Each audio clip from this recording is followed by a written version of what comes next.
안녕하세요. 반갑습니다. 오늘은 연세대 문과 수시 입시 전략에 대해 말씀을 드리겠습니다.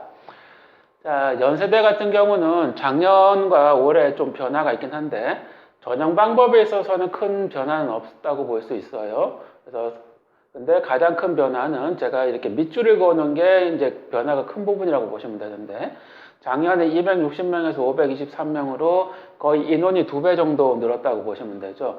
인원이 늘게 되면 이거는 이제 경쟁률의 변화를 일으키고, 또 하나의 변화 같은 경우는 올해 연세대 면접형 전형 같은 경우는 작년에 없던 재학생 3% 내의 인원을 추천으로 하는 지원 자격의 제한이 생겼어요. 물론 고3뿐만 아니라 졸업자도 가능하겠지만 실제로 학교에서, 고등학교 내에서 졸업자들을 그 재학생에 우선해서 추천하기 쉽지 않다고 본다면, 실제로 현역 고3의 재학생이 3% 인원 내에서 이 3% 인원은 문이과 포함해서 3%라고 볼 수 있고, 자, 그렇게 될 경우에는 인원이 2배 이상 늘었고, 그리고 지원 자격 제한이 없던 상태에서 재학 3% 이내 추천 자격이 오게 되면 실제로 경쟁률은 더 많이 줄어들 수 있다고 볼 수 있죠. 그렇기 때문에 1단계를 통과하면 거의 3대1 경쟁률, 그 다음에 사실 연대 면접형에 추천받을 정도의 학생이라면 고등학교 내에서 전교권에 있는 학생들,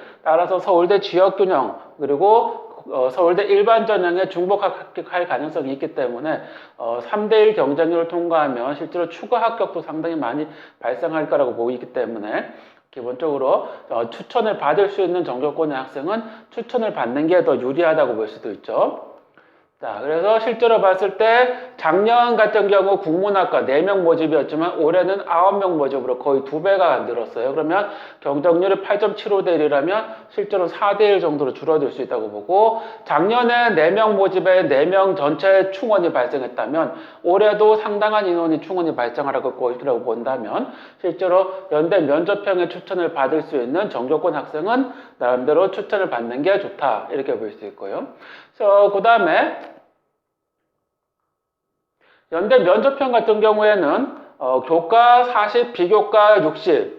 그런데 실제로 많은 학생들이 교과가 40이 들어가기 때문에 교과 비중이 상당히 높은 게 아닌가라고 볼 수 있겠지만, 실제로 봤을 땐 1학년 244 반영, 그 다음에 국어, 영어, 수학, 사회, 과학 이렇게 주요 과목만 기본적으로 반영이 되고, 그 외의 과목은 사실 석차 등급 9등급인 경우에 감점을 하는데 실제로 전교권에 있는 학생이 이런 경우는 거의 없다고 볼 수 있죠. 그러면 국영수 사과에서 역시 등급 점수로만 반영하는 게 아니라 지점수 50과 등급 점수 50을 넣기 때문에 실제로 지점수는 기본적으로 난이도에 따라서 보정되는 점수이기 때문에 내가 실제로 등급이 낮다고 해도 지점수로 보정을 받는다면 유불리는 크지 않다. 그러면 실제로는 교과가 40이 들어간다고 하지만 등급 점수, 그것도 주요 과목만 50%가 들어가기 때문에 사실은 교과의 반영은 오히려 적다라고 볼 수도 있다. 그렇기 때문에 기본적으로는 너무 내가 교과 반영이 많이 되니까 불리한 것이 아닌가라고 볼 수 있지만,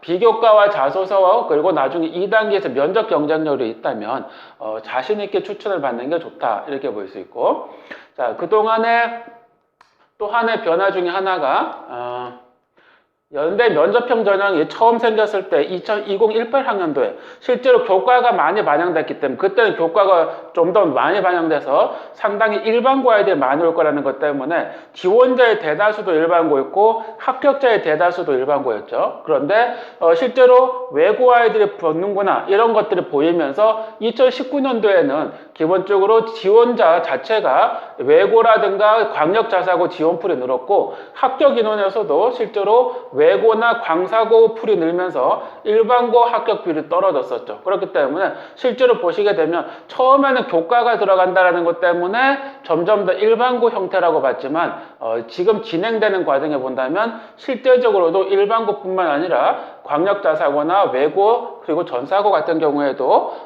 교과와 비교과가 좋다면 충분히 도전해 볼 만하다, 이렇게 보시면 될 것 같아요. 그래서 연대 면접형이 갖고 있는 어떤 특성은 기본적으로 교과 전형이다라고 사람들이 많이 생각할 수 있지만, 비교과가 좋다면 자신 있게 도전하자.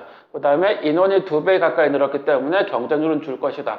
그 다음에 재학 3% 추천이라는 어떤 또 하나의 제한 조건이 들어왔기 때문에 경쟁은 더더욱이 떨어질 것이고, 그래서 내가 자신 있다면 자신 있게 도전하는 게 좋다. 이렇게 보시면 되고요. 연대 같은 경우는 전형 간에 나름대로 중복 지원 제한이 크지는 않아요. 따라서 면접형 전형과 활동 우수형 전형, 특기자, 논술 만약에 다 쓰고자 한다면 4개를 동시에 쓸 수 있다고 보시면 되고요. 이따가 설명하겠지만 활동 우수형 내에서 활동 우수나 국제형, 기회균형 여기에는 중복이 금지되어 있지만 기본적으로 이 4가지 전형은 다 지원할 수 있다고 보시면 되고요. 활동 우수형 같은 경우에도 지금 보면 전형에서 큰 변화는 없다고 보시면 되죠. 그런데 인원이 소폭 늘었죠. 근데 인원이 소폭 늘었지만 실제로 활동 우수형의 많은 인원은 국제형에서 늘었다고 보시면 됩니다.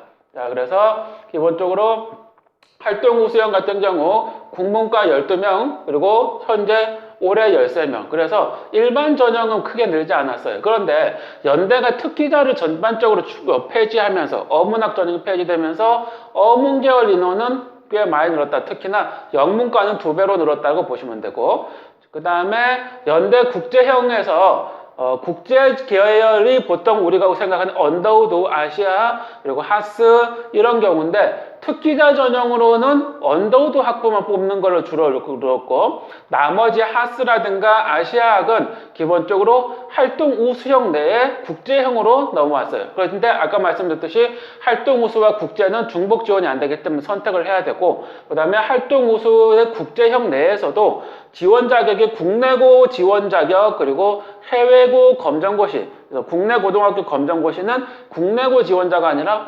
검정고시 지원으로 가야 되죠. 그래서 요 3가지가 기본적으로 중복 지원이 안 되죠. 요 2가지는 중복 지원이 안 되고 특기자와 국내 전형은 중복 지원이 돼요. 그래서 아까 말씀드렸듯이 활동 우수형의 가장 큰 변화는 국제형의 인원이 점점 늘었다. 그런데 이것은 국제형하고 일반 활동 우수는 중복 지원이 안 된다. 그리고 일반 활동 우수의 인원은 그렇게 크게 많이 늘진 않았지만 그래도 전반적으로 조금은 늘었다라고 볼 수 있죠. 그래서 면접형 전형을 내는 학생 같은 경우 자신이 있다면 활동 우수 또는 활동 우수 내의 국제형까지 중복적으로 지원할 수 있다. 이렇게 보시면 될 거고요.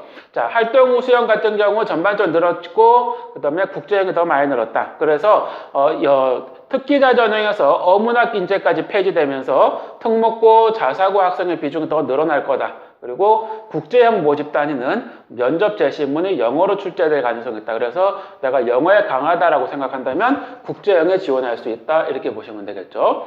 자, 그리고 아까 보여드렸듯이 면접형에서도 일반고 학생보다는 자소서 외고를 쓴 비교과 있는 학생들이 증가했다면 연대 활동 우수에도 비슷한 형태의 시가 진행된다고 보시면 될 것 같아요. 그래서 2018년 활동 우수형이 처음 등장했을 때 나름대로 일반고가 69.3%, 1년 지나면서 점점 더 일반고가 줄고 그래서 외고 아이들이 더 늘었다. 이렇게 보시면 되는데 특기자 전형이 폐지되면서 올해 연대 활동 우수형에선 기본적으로 일반고 학생들보다 여전히 특목고나 자사고 학생의 비율이 더 늘어날 가능성이 있다라고 보이죠. 그래서 전반적으로 봤을 때는 생기부의 창의적 체험활동이나 세부 특기사항 그리고 비교과 그리고 연대 면접형은 자소서, 연대 활동 우수형은 자소서와 추천서까지 이것이 다 중요해지지만 단 하나 면접형이 추천으로 바뀌면서 사실은 특목고, 광역자사고, 전국자사고에서 3%에 들 경우에 추천을 좀 받기가 애매하기 때문에 일반고 비율이 증가할 가능성은 있지만 전반적으로 면접형과 학생부 종합형에 너무 교과만 보지 말고 비교과 강점이 있는지 살펴볼 필요가 있다. 이렇게 보시면 될 것 같고요.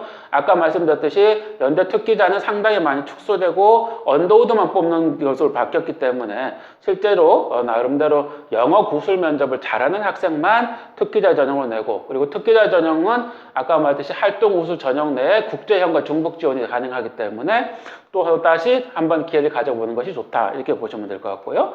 마지막으로 보시면 논술 전형의 인원이 좀 많이 줄었어요. 전형 방법은 큰 차이가 없다고 보시면 되고 그렇지만 내가 비교과도 좀 좋지 않고 교과도 좋지 않다. 단 그런데 내가 독해력은 있고 글을 쓰는 능력이 있다라면 과감하게 도전해보는 것도 좋다. 이렇게 볼 수가 있겠죠. 그래서 연대 면접형, 활동 우수형 특기자에 대한 설명을 좀 해드렸고 그 다음에 전반적으로 인원은 나중에 찬찬히 한번 어떻게 변했는지 보시면 좋을 것 같고요.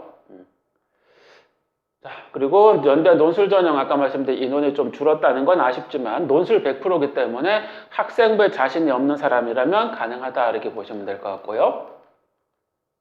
자, 재작년 연세대 종합전형 같은 경우 보면 면접편 같은 경우 거의 197.2% 거의 한 바퀴 정도가 돌았다고 보시면 돼요. 올해도 아마 연대 면접병은 서울대 일반전형하고 중복 지원이 많이 발생할 거기 때문에 추가 합격도 많이 발생하겠죠. 따라서 1단계 3배수를 통과한다면 추가 합격까지 고려한다면 합격 가능성 상당히 높다. 그 다음에 활동 우수형은 면접형보다는 적지만 그래도 추합의 가능성은 상당히 크다라고 보시면 되고요. 논술 전형은 추합 가능성이 적고 특기자는 이제 예전 거는 좀 볼 필요는 없다라고 보시면 되고요. 자, 그리고 자기소개서나 추천서, 면접형 같은 경우는 준설서를 쓰지 않지만 기본적으로 이런 것들은 점점 강화되고 있기 때문에 교내 활동이 더 중요하다 보시면 될 것 같고요.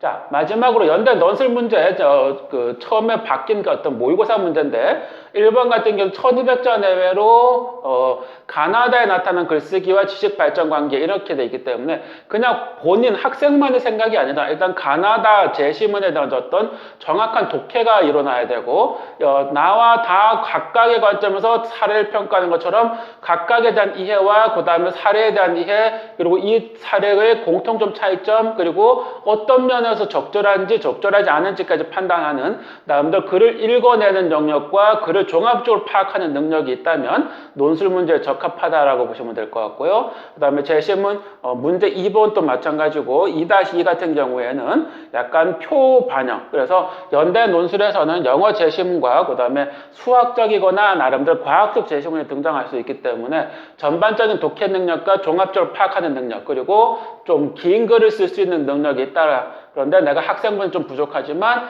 연대를 목표로 한다면 논술 100% 전형으로 도전해보는 것도 좋다고 볼 수 있겠죠. 자, 그래서 오늘 여기까지 연대 문과 수시 전략에 대해서 설명을 드렸습니다. 예, 감사합니다.